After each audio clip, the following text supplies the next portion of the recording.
Yes, a very good Abend to each and every one of us, ladies and gentlemen. I am quite glad to see that all of us are doing okay. So, as we're just about to begin, what I'd like us to do is to first and foremost get to introduce each other, because today this is going to be a focus on one of the papers that tends to be challenging to most of the people. So this is going to be a full breakdown of the part number 2 of the B1 Sprechen. This is the Teil 2 of the B1 Sprechen, which is focused on the presentation. Now, in this part number 2 of my B1 Sprechen, what is going to happen is going to be a presentation. I will be provided with the topic and I'll be expected to do a full presentation of the topic. All right. So if you're just tuning in, feel free to share where you're tuning in from. And if you're in B1, I also would like to know how you find your B1. Now, this, as I mentioned at the beginning, is going to be a preview of how my part number 2 is going to look like. And of course, how or what questions to expect. Now, this part 2 has the heaviest marks. In comparison to all the other parts of the B1, this one tends to have the most marks. So how many marks will I be earning in part number 2? Now, in this part alone, I shall be expecting to earn 44%. All right, so it's almost half of the paper, 44% for this part. Now, the point that I'd like us to copy down is this, that in this part, you will be given 5 Folien. They're going to give me 5 Folien. That is 5 steps that will guide me in my presentation, okay? They're going to give me 5 Folien. 5 steps to guide in my in the presentation. So let's just see the 5 steps that are always provided when one is doing this presentation. Now, step number 1. Now, in step number 1, what will be required is the Einleitung. Step number 1 is always about the Einleitung. Now, this Einleitung refers to introduction. In this first step, I am supposed to inform the examiner which or what the topic is going to be. Einleitung, introduction. All right. Now, after having the introduction, this is why I mention what my topic is, what to expect, or the content of my presentation. And then in step number 2, after having done the Einleitung, it's going to proceed to the Persönliche. Now, in step number 2, we'll follow with the Persönliche Erfahrung. Persönliche Erfahrung. Persönliche Erfahrung, which is now the personal experiences. Persönliche Erfahrungen. That is the personal experiences. Personal experiences. All right. So you can see the first thing that I do is the introduction, whereby I tell the examiners what my topic is going to be about. After having mentioned what I'm to speak on, the following bit that I'll mention is the persönliche Erfahrungen, my personal experiences. And then number 3, I will follow with mentioning the situation in my country. Die Situation, that is the die Situation in meinem Heimatland. Die Situation in meinem Heimatland. The situation in my country. Die Situation in meinem Heimatland. The situation in my country. And then the 4th step that is going to follow is going to be on Vor- und Nachteile. Vor- und Nachteile. That is the advantages and disadvantages. Now, in this step, I will speak on the advantages and the disadvantages, and then, of course, I would also give und meine Meinung. Meine Meinung geben. Meine Meinung geben. Giving out my opinion. Okay? Now, after I'm done with that, the fifth and the last step is going to be on Abschluss und Dank. Abschluss und Dank. Abschluss und Dank. Okay, so you can see what is happening there. These are the steps that will guide me as I do the presentation. Number one, Einleitung, introduction. Now, in this step one is whereby one simply tells us the topic. Mein Thema ist or ich spreche über. All right, so that is in step number one. You give us the Einleitung. Now, after having introduced your topic, you now move to the step number two, which is now the persönliche Erfahrung, the personal experiences. Now, here, one gets to mention their own personal experiences. You will talk about your own personal experiences in conjunction to the topic given. All right? Now, after having mentioned the personal experiences, the third step is now the Situation in meinem Heimatland. So what is the situation, or how is the situation in your country? Afterwards, you will now mention the Vor- und Nachteile, advantages and disadvantages, und meine Meinung geben, and also get to give your own experiences. Your opinion. And then you will follow with the Vor- und Nachteile, advantages and disadvantages, und meine Meinung geben. So I will give the advantages and also the disadvantages, and then at the end, I will progress to give my own personal experiences. And then after that, then I'm going to proceed to do the Abschluss und Dank. That is the conclusion and thanking the examiners for the listening of the presentation, okay? So let me now give us the phrase that one can use in the first step. So how do I introduce? Which phrase do I use in the Einleitung? Now I could simply say, mein Thema. So the first phrase I could use here is mein Thema. So mein Thema ist, I could just say, mein Thema ist, and then I mention, that's the first one. Mein Thema ist, so that is one of the phrases I could use when introducing my topic. Now, besides saying mein Thema ist, I could also go ahead to mention that ich spreche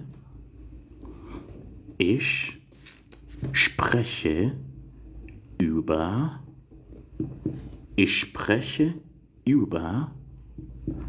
das Thema. Ich spreche über das Thema. So look at the following. Now, these are some of the phrases I could use when I'm doing the introduction. Mein Thema ist, or ich spreche über das Thema. I am speaking about the topic, and then I mention my topic. Now, besides saying that, I could also go ahead and say, ich möchte, so ich möchte über das Thema, ich möchte über das Thema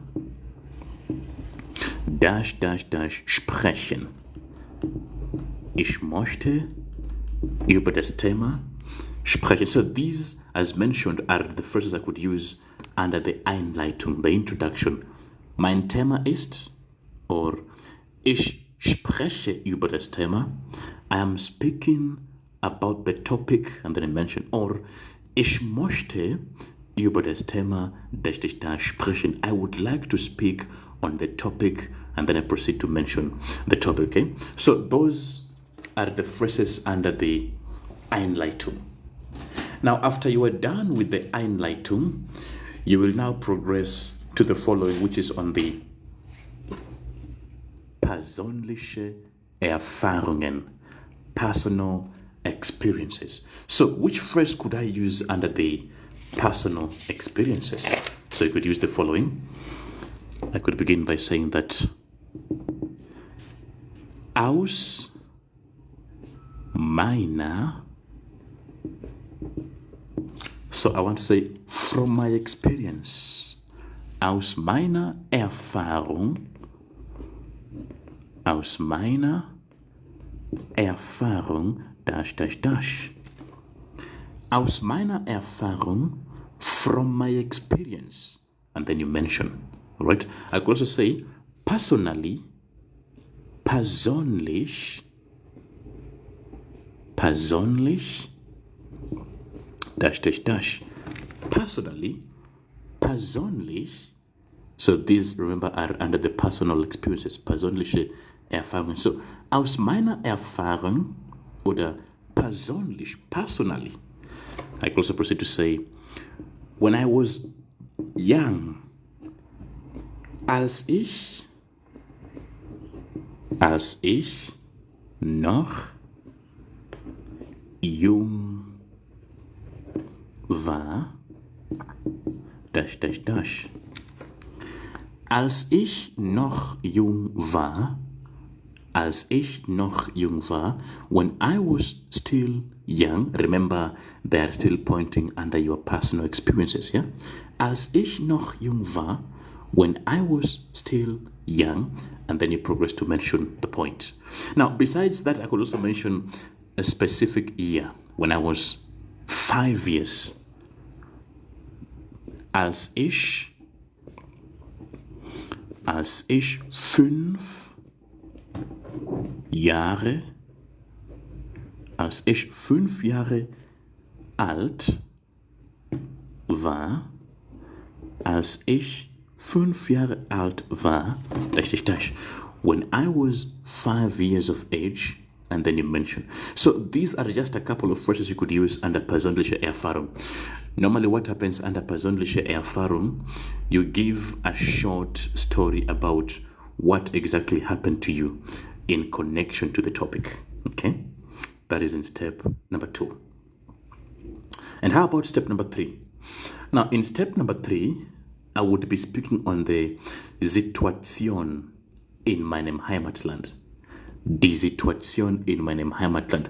The situation in my country. The situation in my country. So how would I speak on the situation in my country? Now here you will tell us, how is it in your own country? All right? What happens in your own country? And I could say, the first phrase, in meinem Heimatland, in meinem Heimatland, in meinem Heimatland, dash, dash, dash. In meinem Heimatland, so in my country, and then you could mention what is the situation. In meinem Heimatland ist die Situation gleich oder ist die Situation ganz anders. So tell us, how is the situation in your country? I could also say, the situation in my country is totally different. Die Situation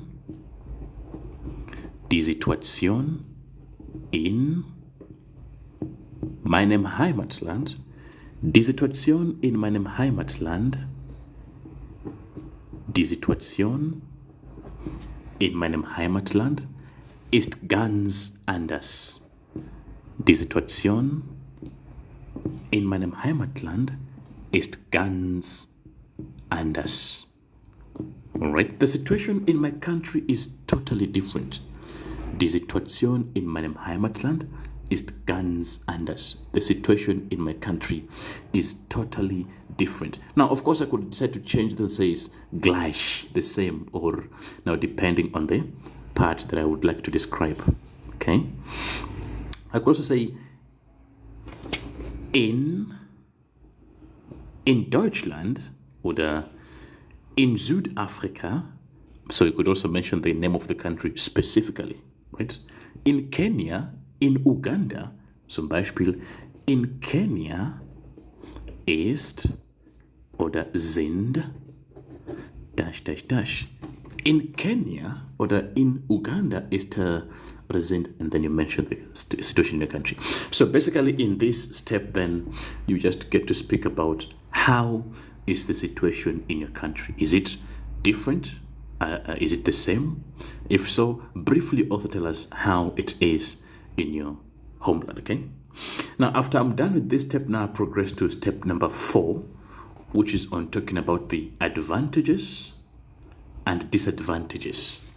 Advantages and disadvantages. So how would I speak on the advantages and also get to mention on the disadvantages? Now, it will also depend if I'm going to be speaking on one or more. Now, one of the parts that people normally overlook is not being watchful when they're speaking on one or more. So if I only want to mention one advantage, if I'm only mentioning one advantage, I would say, der Vorteil, der advantage, der Vorteil oder der Nachteil. Der Vorteil oder der Nachteil ist, and then I proceed to mention. Now you are saying that if I'm only mentioning one, I have to progress and use ist. Der Vorteil ist oder der Nachteil ist, the advantage stroke disadvantage is.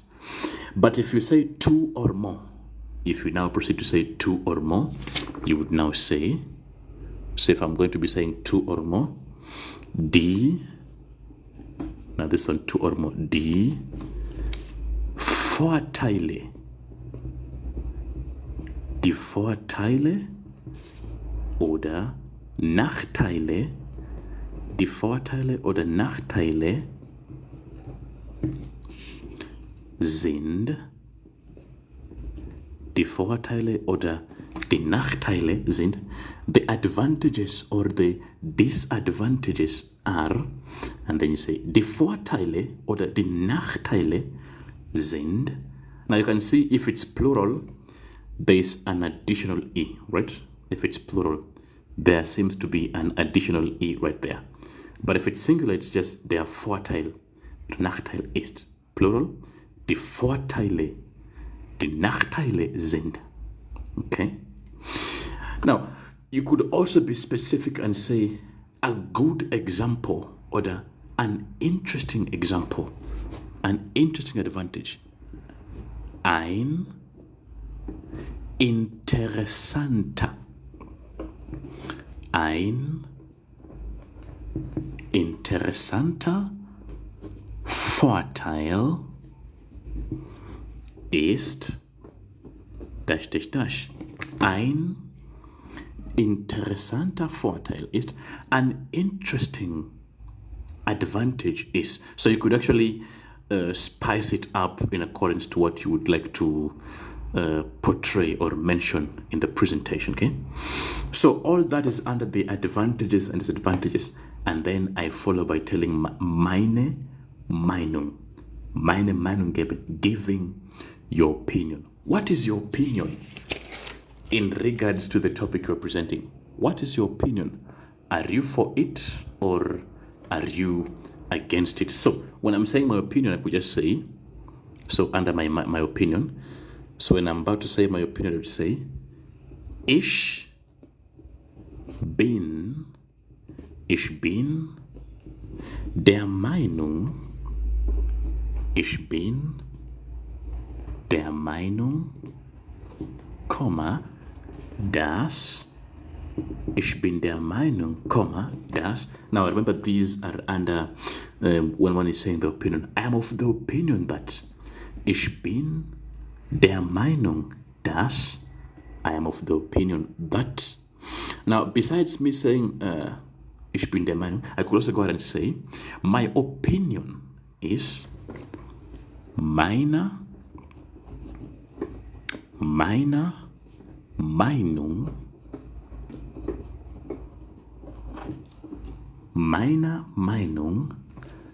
danach,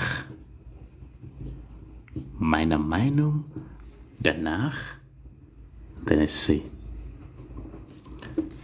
meiner Meinung danach ist, my opinion to that is, so you're seeing these are still under your Meinung geben, giving your opinion. Ich bin der Meinung, dass, meiner Meinung danach ist, or simply, I think that, ich denke, dass, so I have, ich denke, dass, oder ich glaube,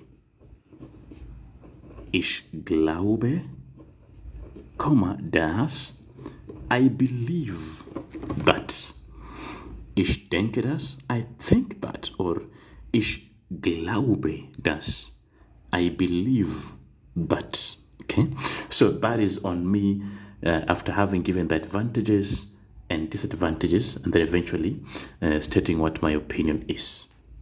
Now, after having completed the steps, the last one is on Abschluss und Dank. Now, this is the last one, Abschluss und Dank, which is now on the Abschluss is on the conclusion and thanking them. So how do you conclude?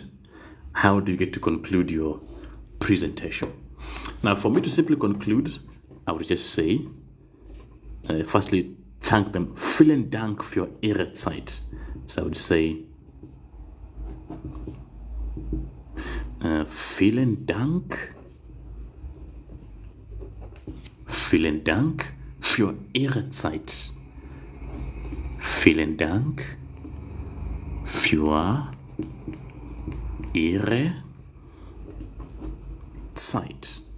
Okay, so the first thing you're supposed to do is to thank them and then conclude. Thank you very much for your time. That is the end of my presentation. Okay, vielen Dank für Ihre Zeit. Danke sehr, danke schön. And then you say, das ist das Ende. Das ist das Ende meiner Präsentation. Das ist das Ende meiner Präsentation. So that is the end of my presentation. So you could say, oh, that is the end of my presentation. Thank you very much for your time. Das ist das Ende meiner Präsentation. And then, vielen Dank für Ihre Zeit. And these are the steps that one is going to follow when doing the presentation. Now, what I'd recommend is that now in this session we've only mentioned the step. So I want to pick I want to pick a random topic. Let's just pick a random topic which I'm going to briefly present, and then in the following series of the B1 Sprechen we'll be seeing more and more topics. So let me assume the topic that I had was brauchen. So let me assume my topic is brauchen wir Fitnessstudios. So I'm just going to pick a random one. Brauchen wir Fitnessstudios? Brauchen wir Fitnessstudios? So I'm going to assume that this is the topic that I have. Normally, before it begins, you will be given time to prepare on the topic, and then you get to speak on it. So I'm going to just do a quick recap on this using the points here. Okay, so I would begin by saying, Introduction. Ich möchte jetzt über das Thema Brauchen wir Fitnessstudios sprechen. Ich werde über meine persönliche Erfahrung erklären. Dann werde ich über die Situation in meinem Heimatland berichten. Danach nenne ich die Vor- und Nachteile und auch meine Meinung geben. Am Ende werde ich abschließen und euch bei Ihrer Zeit bedanken. Ich beginne jetzt mit meiner persönlichen, meinen persönlichen Erfahrungen. Persönlich habe ich seit 2018 schon ins Fitnesscenter gegangen. Ich finde diese Fitnessstudios sehr wichtig. Ich konnte jetzt sagen, dass ich seit 6 Jahren trainiert habe. Warum trainiere ich? Ich finde Training sehr wichtig, nicht nur für unsere Gesundheit, sondern auch für unsere Körper. Das ist doch natürlich über Gesundheit, ja? Es gibt so viele Vorteile es gibt mehrere Vorteile als Nachteile. Und wie ich gesagt habe, der der erste Vorteil ist, man konnte fit bleiben. Man konnte auch gesund bleiben. Richtig? Deswegen brauche ich nicht so viele Medikamente für meinen Körper. Aber Nachteile gibt es auch natürlich. Meistens ist es zu teuer. Man braucht Geld für dieses Fitnessstudio. Man muss monatlich, täglich oder auch wöchentlich dafür bezahlen. Die Situation in meinem Heimatland ist natürlich unterschiedlich. Meistens die Jugendlichen lieben dieses Fitnessstudios, aber es kann sein vielleicht ungefähr 40 oder 50%. Nicht alle trainieren gern. Ich bin der Meinung, dass diese Fitnessstudios sehr wichtig sind. Deswegen müssen wir immer trainieren. Also, meine Damen und Herren, herzlichen Dank für Ihre Zeit. Damit komme ich zum Ende meiner Präsentation. So that was just a quick presentation without any prior preparation. But the point here that I was making is that is how this part will look like. Now, in the continual series of this, we will be having other presentations and more topic to ensure that we're constantly practicing. Okay? So, with that said and done, that brings us to the end of today's B1 Teil 2 presentation. I will be seeing us in the next one. Let me say, das ist alles für heute. Tschüss und gute Nacht.